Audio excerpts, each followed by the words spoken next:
So here we are in the arid greenhouse. So this represents the desert biome from around the world. And I have to be very careful where I move and what I touch in here, because a lot of them have spines on them. So here we have a classic cacti with its spines. It's Cereus jamacaru. It's a really big example of this cactus. And this cactus is a night blooming Cereus, which means it produces its flowers at night and it's pollinated by bats.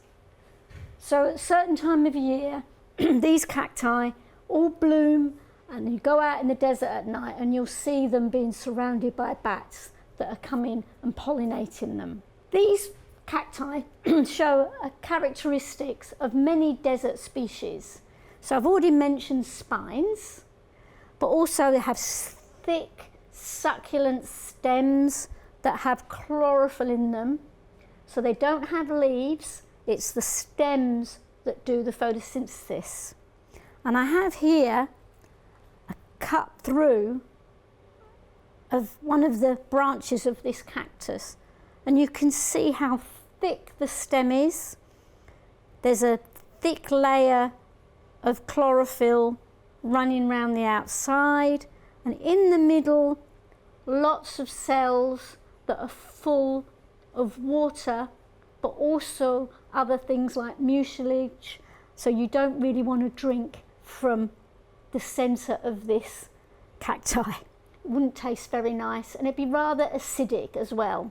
So the characteristics of cacti: no leaves, spines, thick fleshy stems. But there's many other species that you find in very dry, arid environments around the world that look very similar to cacti, but they're not cactuses.